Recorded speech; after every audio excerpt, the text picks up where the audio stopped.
وقت گزرا، ٹائم یزید کا آیا۔ وقت گزرا تو ٹائم عبید اللہ ابن زیاد کا آیا، ٹائم شمر کا آیا۔ 1450 سال گزرنے کے بعد اس ہزاروں کے مجمع میں سے ایک ایک بچے کو حدیث یاد ہے کہ حسن اور حسین جنتی جوانوں کے سردار ہیں۔ بتاؤ، یزید کو نہیں آتی تھی؟ شمر کو نہیں پتا تھا؟ کلمہ تو پڑھتے تھے نا یہ؟ عبید اللہ ابن زیاد کو نہیں پتا تھا؟ نبی پاک علیہ السلام کے کندھوں پر حسنین رہے، ان سب کو پتا نہیں تھا؟ یہ جانتے نہیں تھے کہ یہ وہ حسنین کریمین ہیں جن کو حضور سنتے تھے، فرماتے تھے یہ میرے پھول ہیں دونوں؟ کیا بات رضا اس چمنستان کرم کی! زہرا ہے کلی جس میں حسن اور حسین پھول۔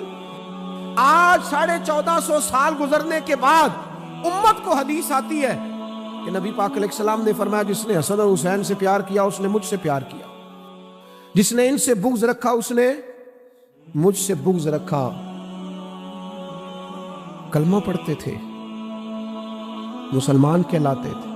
10 محرم کو جمعے کا دن تھا، امام حسین امامہ باندھ کے گھوڑے پر بیٹھ کر خطبہ دینے لگے تو ایک شخص اندر سے بول کے کہنے لگا، حسین تقریر لمبی نہ کر، ہمارا جمعہ لیٹ ہو رہا ہے۔ بلے ہو نمازیوں، سامنے وہ شخصیت کھڑی ہے جس پر ابھی درود پڑھیں گے نماز میں، اللہم صلی علی محمد وعلی، ابھی درود پڑھیں گے حسین ابن علی پر، ابھی شہید کر کے ابھی درود پڑھیں گے، وہ سامنے کھڑے۔ اور امام حسین کا ایک جملہ تاریخ نے یوں لکھا ہے کہ شاید ریت کے ذرے بھی تڑپ گئے۔ امام علی مقام فرمانے لگے، مجھے غور سے دیکھو، تمہیں پتہ ہے میں کون ہوں؟ تم جانتے ہو میں کون ہوں؟ نبی پاک نے فرمایا تھا یہ حسن اور حسین میرے بیٹے ہیں کیونکہ میری بیٹی کے بیٹے۔ تمہیں پتہ ہے میں کون ہوں؟ سامنے امام حسین کھڑے، فرمایا مجھے جانتے ہو؟ اور امام علی مقام فرمانے لگے، میں تمہارے نبی کا نواسا ہوں، اور آج کے بعد تمہیں کسی نبی کا کوئی نواسا نہیں ملے گا، کیونکہ نبی پاک آخری نبی ہے۔ اور جب حضور کے بعد کوئی نبی نہیں آئے گا تو کسی نبی کی اولاد کیسے ہوگی؟ تمہیں آج کے بعد کسی نبی کے نواسے کی زیارت نہیں ملے گی۔ میں کیسے آپ سے یہ بات آپ کو عرض کروں کہ سامنے حسین ابن علی بھی ہوں تو لوگ نفس کی خواہشیں پوری کرتے ہیں، لوگ اپنی کرسیاں پکی کرتے ہیں، لوگ گورنریاں پکی کرتے رہے، لوگ گڈ بک میں جانے کے لیے ایک دوسرے کو شاباشیاں دیتے رہے، جشن ہوتا رہا۔ سب سے پہلے ایک شخص نے امام حسین کا قافلہ روکا تھا، اس کا نام حور بن یزید تھا۔ سب سے پہلے اس نے روکا تھا، وہ ایک لشکر کا سپہ سالار تھا۔ جب امام حسین رضی اللہ تعالیٰ عنہ نے خطبہ پڑھا نا تو حور یزیدی فوج میں تھا، واپس گیا اور عبید اللہ ابن زیاد سے جا کے کہنے لگا، یہاں جو بھی وہاں لوگ موجود تھے یزیدی فوج کے، ان سے کہنے لگا تم نے تو کہا تھا کہ صرف راستہ روکنا ہے، تم نے تو کہا تھا کہ صرف ان سے کچھ منوانا ہے، تم نے تو جب مجھے بھیجا تھا تو کہا تھا کہ بس تھوڑے معاملات ہیں۔ اوہ سچ بتاؤ، نبی کے نواسے کو شہید کرو گے؟ تم نے تلواریں نکال لی ہیں، نیزے نکال لیے ہیں، تیر نکل آئے ہیں، تیاری مکمل ہے، مجھے سچ بچاؤ، کیا حسین ابن علی کی گردن پر خنجر چلانے لگے ہو؟ سیدہ فاطمہ کا جگر پارا شہید ہوگا، کیا یہ خبر سچ ہے؟ یوں ہوگا؟ تو کہنے لگے ہاں یہی حکم ہے ہمیں، یہی تیاری ہے، یہی پروگرام ہے، یہی پلان ہے، یہی ہوگا۔ کہنے لگا میں اور آپ تو مدینے والے رسول کا کلمہ پڑھتے ہیں، تو کیا محبوب کے نواسے کو ذبح کرو گے؟ جناب علی اکبر کو جن کا چہرہ رسول پاک سے ملتا ہے، حضرت قاسم بن حسن کو، جناب علی کے بیٹوں عباس بن علی کو، حضرت علی کے بیٹے ابو بکر بن علی کو، حضرت علی کے بیٹے عمر بن علی کو، حضرت علی کے بیٹے یہ بھی 3 کربلا میں موجود، حضرت عثمان ابن علی کو، ان کو شہید کرو گے؟ نے کہا ہاں تیاری ہو گئی ہے۔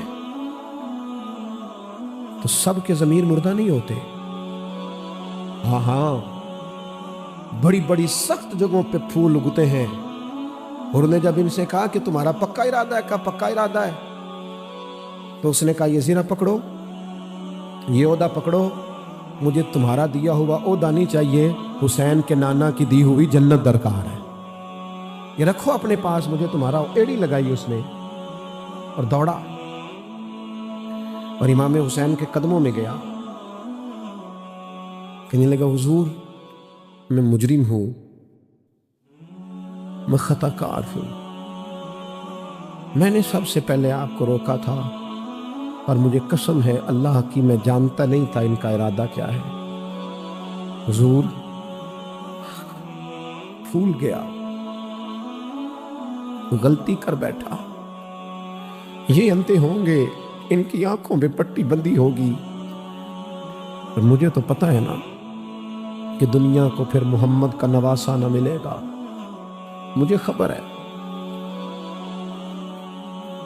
اگر معافی مانگوں تو معاف کر دو گے.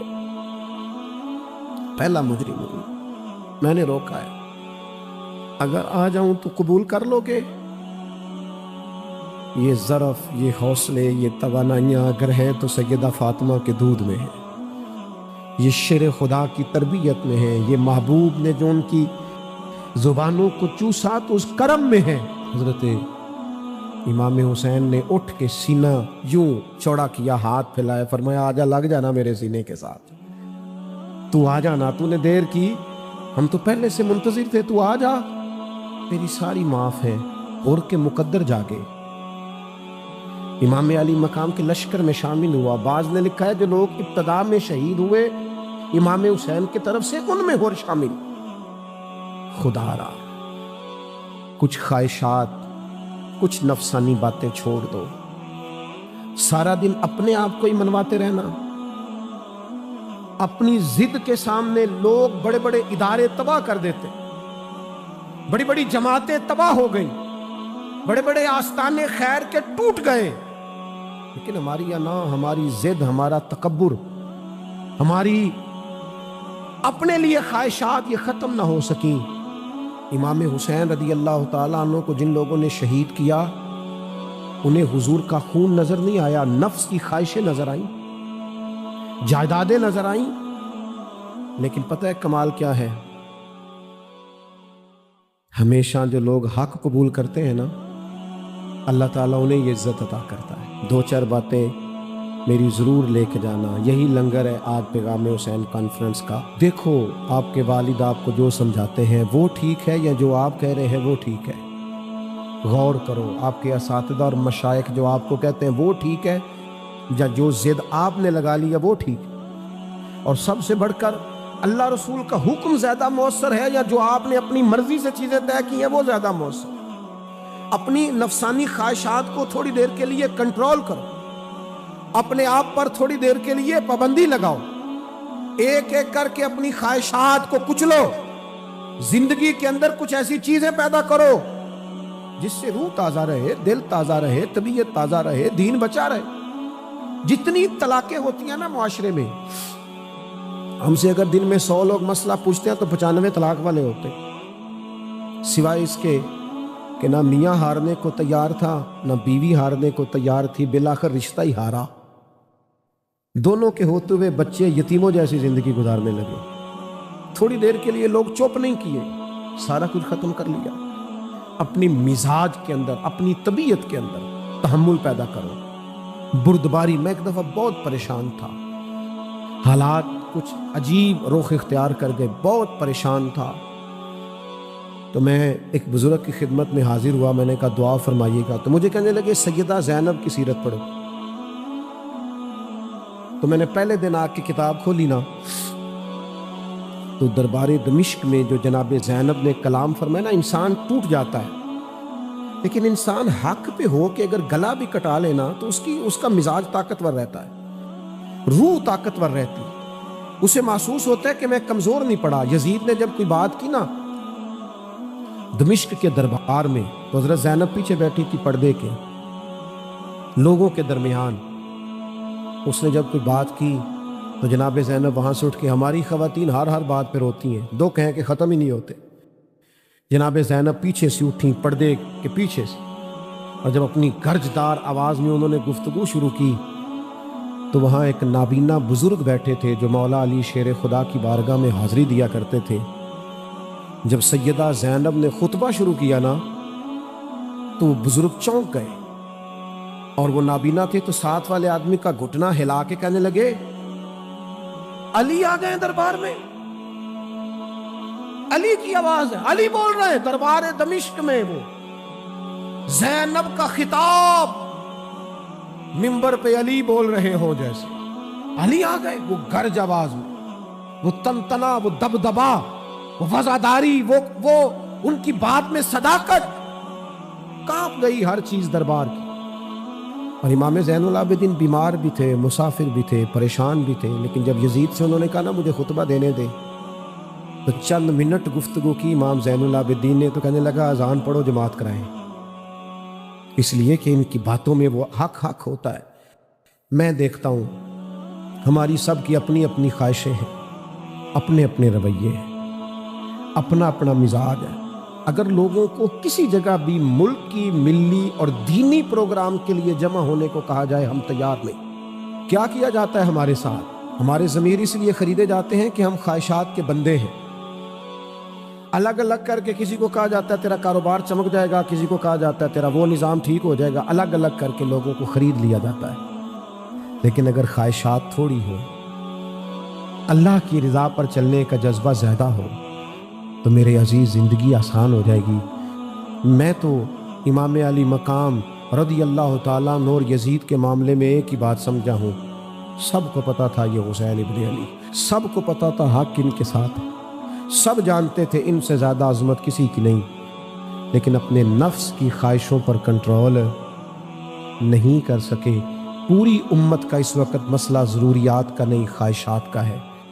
2 قدم پیچھے ہٹیں خواہشوں کے لیے، 4 قدم آگے بڑھیں دین کے لیے۔ 2 قدم پیچھے ہٹیں اپنی خواہشات کو چھوڑیں، 4 قدم آگے بڑھیں ملک کے لیے، ملت کے لیے۔ 2 قدم پیچھے ہٹیں اپنی خواہشات کو چھوڑیں، 4 قدم آگے بڑھیں نظریے کے لیے اور فکر کے لیے اور امام حسین کے پیغام کے لیے۔ آج میں آپ سے گزارش کروں گا، اگر انام بچاؤ گے تو روحانیت نہیں بچے گی، اگر نام بناؤ گے تو کام نہیں ہوگا۔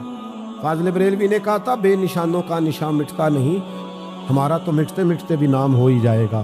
اپنی زندگی سے نفسانی خواہشات کو نکال دو، ورنہ یہ بڑے بڑے فضیلت معاب لوگوں کے سامنے بھی کھڑی ہو جاتی ہے، بے ادب کرتی ہے، دیکھو یہ گستاخ بناتی ہے، معاذ اللہ۔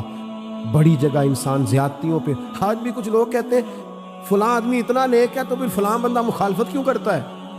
میں نے کہا جو نبیوں کی مخالفت سے باز نہیں آئے، جو صحابہ کی مخالفت سے باز نہیں آئے، اہل بیت کی مخالفت، جو حسین ابن علی کے سامنے کھڑے ہو گئے، کون ایک آدمی کس کھاتے میں؟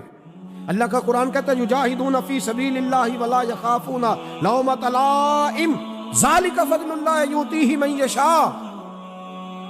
کچھ لوگ اللہ کے راستے میں جہاد کرتے ہیں تو لوگ ان کی ملامت بھی کرتے ہیں، انہیں برا بھی کہتے ہیں، پر وہ کسی کی پرواہ نہیں کرتے۔ یہ ان پر اللہ کا فضل ہے، اور یہ فضل رب جسے چاہتا ہے اسے عطا کرتا ہے۔ آپ حضرات آج اس محفل سے یہ لنگر لے کے جائیے گا کہ کہیں میری روحانیت کے سامنے میری نفسانی خواہشات تو نہیں کھڑی ہو گئی۔ تھوڑا سا 2 قدم پیچھے ہٹنا ہے ہم نے، امام علی مقام سے فیض لینا ہے، امام حسین کی عظمتوں کو سلام کرنا ہے۔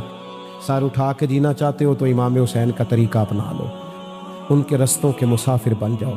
زندگی وقار کے ساتھ گزرے گی، خودداری کے ساتھ گزرے گی، عزت نفس کے ساتھ گزرے گی۔ میں نے قرآن مجید کے پہلے پارے میں سے ایک آیہ کریمہ کا کچھ حصہ تلاوت کیا۔ اللہ کریم نے ارشاد فرمایا کہ فَكُلَّمَا جَاءَكُمْ رَسُولٌ بِمَا لَا تَهْوَىٰ، فرمایا تو کیا جب تمہارے پاس کوئی رسول وہ چیز لے کے آ جاتے ہیں جو تمہارے نفس کی خواہش نہیں، پیغمبر ایسی چیز تمہارے پاس لے آئے جن کو تمہاری خواہش، تمہارا نفس قبول نہیں کرتا، لا تہوی انفسکم مستکبرتم، جن کو تمہارا نفس قبول نہیں کرتا تو پھر تم تکبر کرتے ہو۔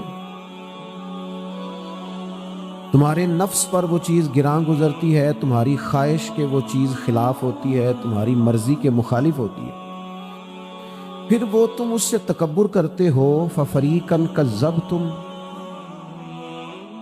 تو ایک گروہ ان میں سے انبیاء کو جھٹلاتا ہے معاذ اللہ۔ ایک گروہ کیا کرتا ہے؟ نبیوں کو جھٹلاتا ہے، نبیوں کو، اور دوسرا اس سے بھی آگے بڑھ جاتا ہے وَفَرِيقًا تَقْتُلُونَ، اور ایک گروہ ان کو شہید کر دیتا ہے۔ انبیاء کرام علیہم السلام کی جو تعلیمات ہوتی ہیں وہ کامل، اکمل اور مکمل ہوتی ہیں۔ انبیاء کرام علیہم السلام معصوم ہوتے ہیں۔ نبیوں میں معاذ اللہ نہ ظاہری طور پر کوئی نقص ہوتا ہے، نہ باطنی طور پر نقص ہوتا ہے۔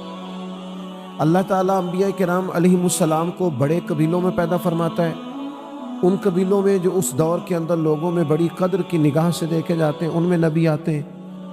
انبیاء کرام کو اللہ تعالیٰ حسن و جمال دیتا ہے، قد و قامت دیتا ہے، ان کو اللہ تعالیٰ پر وجی چہرے دیتا ہے، کامل تعلیمات دیتا ہے۔